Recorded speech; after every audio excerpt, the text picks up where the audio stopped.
YouTube, I'm back with another update. These videos might be out of order. Only reason why is because this one, once again, is being recorded with my phone, and because I wanted to be able to use the flashlight on it.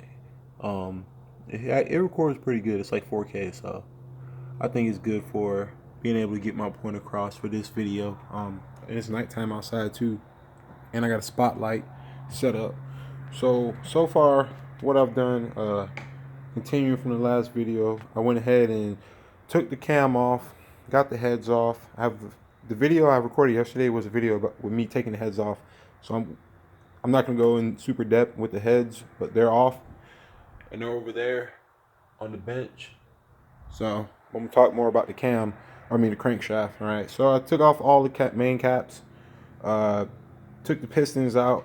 Pistons look fine.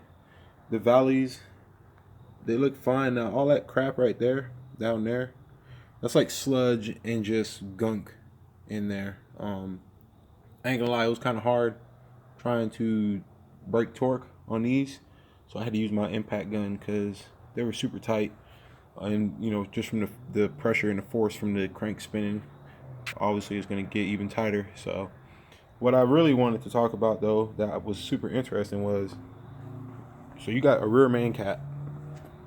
Right? Actually, let me switch hands. So you got a rear main cap. All right. This right here is a rear main cap. The seals or the bearing itself is good. It's not. It's in your average condition. All right. If I get a napkin here, I clean this up. Clean that up. It ain't bad. All right. It's pretty normal. I can clean up a little better. You can get a better view of it. So this is the rear main cap. So this is going to be the cap that's going to sit back here, because this is the back side, because you got the flex plate, right? So this right here, I probably shouldn't have dropped that. This is going to sit right here like this, okay? So what happens is that outer race, this one right here where my thumb's at, is where your rope seal is supposed to be. It's a 2-piece rear main rope seal, okay? When I took this off, it was like this. There was no seal in there. Whether it completely burned away and just dissolved in the oil, or it was never installed, which I doubt. But it was not there when I took it off. I looked in here to see if it, maybe it was just seized on here or melted on here. Nothing. All right. It was crazy. But then when you look on this side here, right there's no seal. That's just an open spot.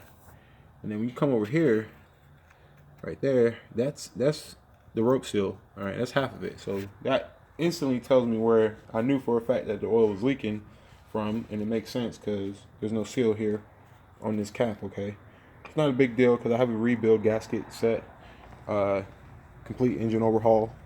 Fell Pro. It was like not even $80 for it. Took the pistons out. They're definitely the stock 30 or the stock 430 pistons. They have that dip in them, which is pretty standard. These are straight up stock ones. This might be the number one. I'm not sure. I dropped the number one piston. I dropped by accident on the floor when I took it out. It's not a big deal because I'm going to be putting the 30 over pistons in, so I'm not that worried about it. But I mean, it's your typical piston. It's a little stiff. The pin is. It is what it is, though. There we go. It just needs to be messed with. One thing I did though, and I recommend doing, get like an etcher or something. And if you're intending on using the same piston rods, connecting rods, right? Just get a little. You ain't gotta go deep into it because you don't want to start messing with the structure. And just graze the number piston it is. One, it's gonna help out when it's time to install. So that way, when it's time to install the new pistons, it's good. I don't know if there's an exact rule out there saying you have to put it back in the same spot, but I know from a fact, over time, any type of rotating components, dynamic components, once it's broken in and it's been in that spot, you don't really want to start switching things around. I mean, it's the same thing with like your rocker arms and your valve stems. You don't want to start swapping them around once they've been broken in if you're using the same ones, because what's going to happen is that they have a special groove and a special wear that it developed being in that specific spot. So if you were to start moving them around, Not saying it's going to damage stuff, but you know, it's just good maintenance, good mechanic skills. Yes, I did use this one to get that last cap off because it was super stuck on there, so I had to use a hammer and a freaking pry bar, but I didn't damage nothing. But yeah, I think that was crazy. I definitely want to show y'all that. The engine's coming along good. I was messing around here with a scraper, scraping off all this gunk. My pressure washer finally came in right here. It works real good. I tested it out yesterday on the cement. I have that red tip on there because that's the one I'm probably going to be using most likely down at the bottom. I had the red tip on, Greenworks, 2000 psi. So tomorrow when I get off work and there's daylight, I'm going to push this outside, spray it down with some engine degreaser. I bought a putty knife from, let me show you guys. I bought some Dawn dish detergent, right? Got that concentrated, don't get the cheap one, to help wash the block down. Then I bought a little brush. Damn it, so hard to work with one hand. I bought these cheap little putty knives from Walmart, and pretty much all I'm gonna do with it is, like, for example, right here, you just get that.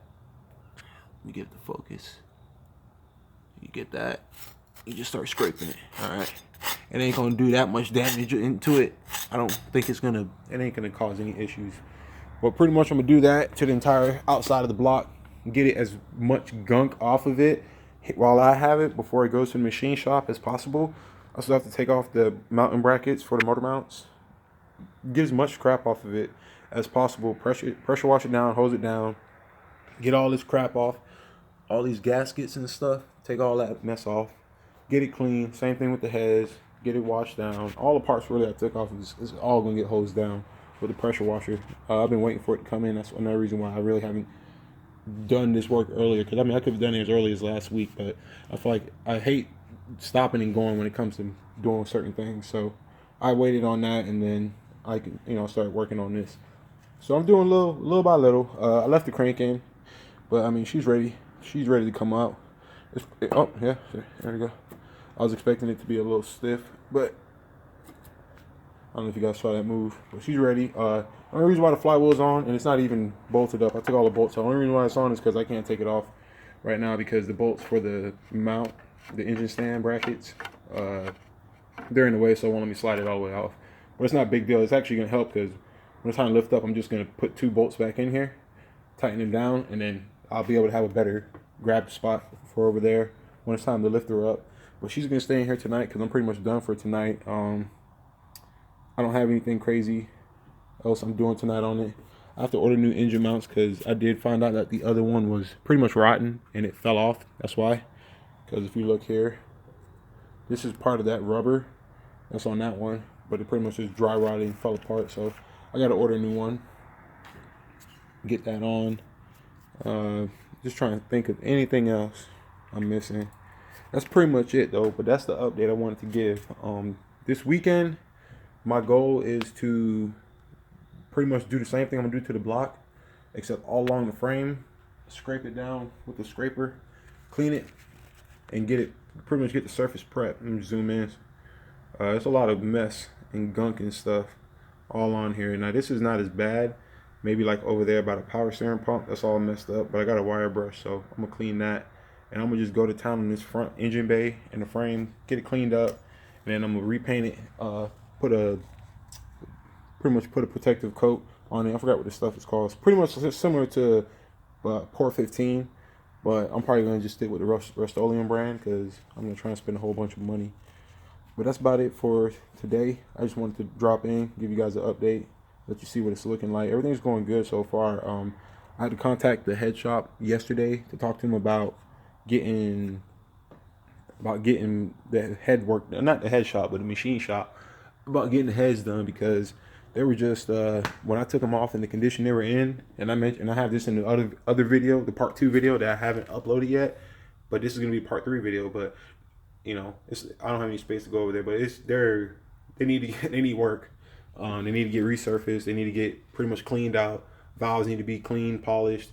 What else? That's pretty much it though. But yeah.